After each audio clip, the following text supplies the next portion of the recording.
What is good, y'all? It's your boy Sonicsta back at another video, and in today's video, we're going to be talking about the spoilers of the Sonic movie sequel. And if you haven't seen it yet and don't want spoilers, now is kind of your chance to click off this video.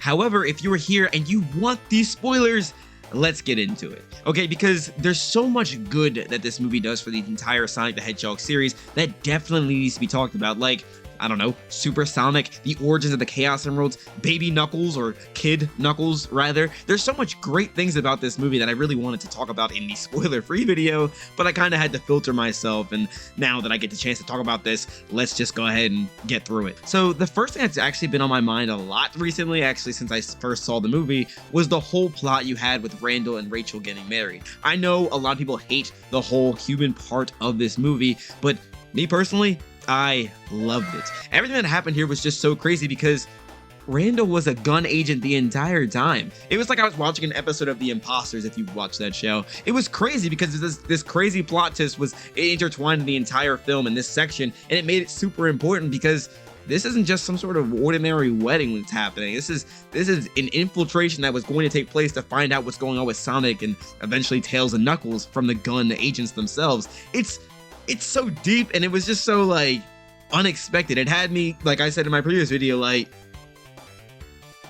So yeah, I understand why people didn't like the whole wedding scene or the whole wedding situation part of the movie, because it does feel, at first, a bit disconnected from what's going on with Sonic, Tails, and Knuckles, and Eggman, but I still found a lot of fun in it. It's not, I will admit, it's not as good as Sonic's portion, but still, I mean, how can you compete with Sonic? He's the main character of the movie.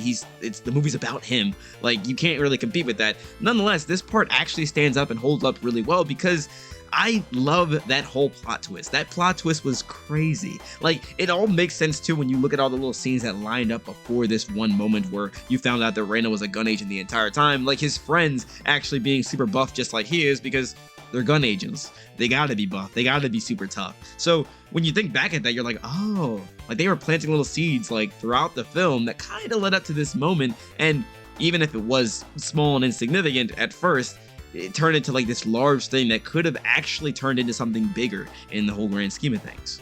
Now let's switch gears here and talk about the use of the emeralds, and I will start by saying that I love the way they use the Chaos Emeralds and the Master Emerald in this film. I'm gonna be honest, I was not that surprised to know that the Chaos Emeralds were gonna be in this movie, considering you really can't use the Master Emerald if you don't have the Chaos Emerald, unless they were to only use the Master Emerald and kind of get rid of the Chaos Emeralds to their entirety, which wouldn't make a lot of sense. But the way they used it in this movie was as if when the Chaos Emeralds are all put together, the Master Emerald is created. And I gotta say, that is really cool. They've never done something like that in the games before, because the Master Emerald and Chaos Emeralds are two separate entities and their own thing.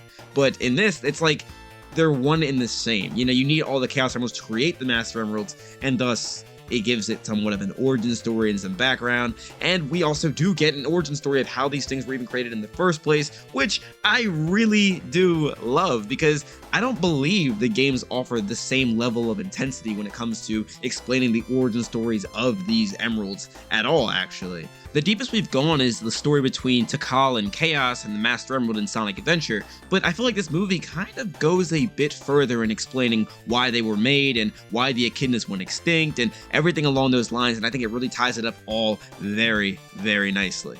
There's another scene that I really love that's done with the Master Emerald and Knuckles, where Knuckles actually gets all the pieces of the Master Emerald and the Chaos Emerald as well, and kind of just pushes his hands together and assembles it all back, and it's just like, wow, you can tell just how connected he is with the Master Emerald. He even says like he spends years training for this moment and preparing to assemble this thing back together as he studied the Master Emerald and its origins. And man, that is just so cool, because it just shows that he pays so much attention to the games and understand Knuckles as a character as a guardian of this Master Emerald, even if he isn't fundamentally the same way he is in the games, as, you know, he's actually the sworn protector of it. Now he's like looking for it, and now he feels as if it's his responsibility to protect it with Sonic and Tails at the end of the movie, which is just like, it is so cool.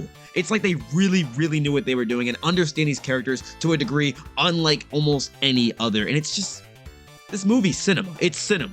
Since we're talking about the Master and the Chaos Emeralds, we have to talk about Supersonic in this film. And oh man, was it crazy. Now, like I said before, I saw it coming when you introduced like the Master and the Chaos Emerald, and you give Eggman the Chaos powers. You kind of have to give Sonic Chaos powers at this point. And I believe they wanted to put Supersonic in the original Sonic movie 1, but they were like, too much time, I think. They don't have enough time.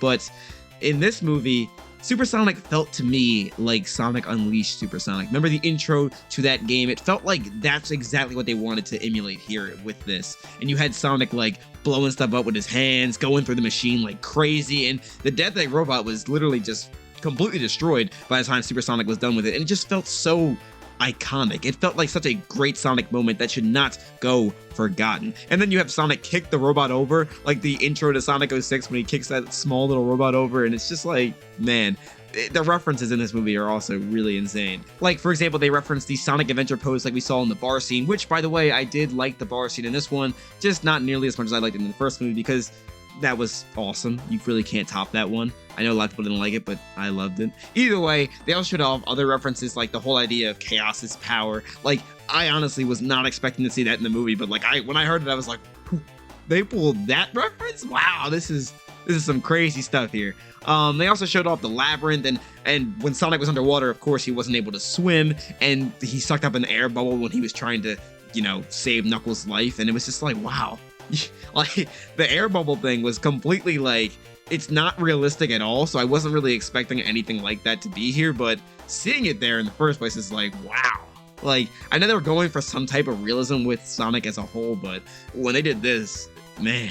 So I felt like I talked a lot about Sonic and even the human characters and Knuckles and even a little bit of Eggman here and there, but I didn't really talk a lot about Tails in this review yet. And for me personally, I loved this character for this movie, and I know some people didn't like him because of his whole adoration he has for Sonic the Hedgehog, but I feel like you have to take a look at it from his perspective in this sense. Now, when it comes to Tails, he's someone who, like he said in the movie, is kind of weird. He has 2 tails and is kind of seen as somewhat of an outcast. So he's been watching Sonic his entire life, basically, and he's seen this guy kind of run around and embrace his weirdness and not be afraid of what other people have to say about him. Whereas for Tails, he's kind of concerned about what other people have to say. It hurts him.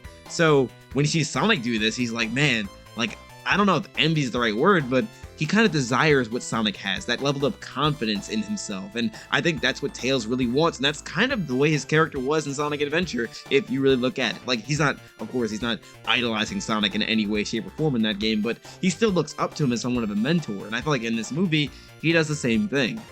Yeah, some of the lines he says in this movie are a little weird, like saying stuff like only Sonic the Hedgehog needs this much rescuing is still, it's weird at some parts, but overall I do understand exactly what they were trying to do for this character, and I really do appreciate it because I do think this is a good interpretation of this character, and it's pretty close to the games, despite the whole, I guess, adoration he has for Sonic is kind of through the roof in this movie, whereas in the games it's kind of at like a lower intensity.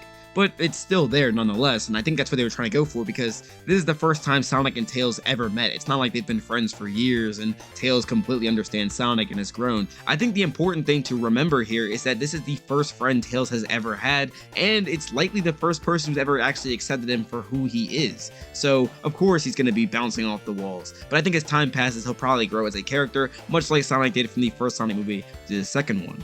Okay, so let's wrap up this video talking about the post-credit scene. And I plan on making a different video at some point discussing the entire post-credit scene to its fullness and going into my hypothesis and going into everything that could potentially happen in Sonic Movie 3, but here, let's just talk about what we saw. Shadow the Hedgehog is coming, and Dr. Eggman seems to be dead or missing.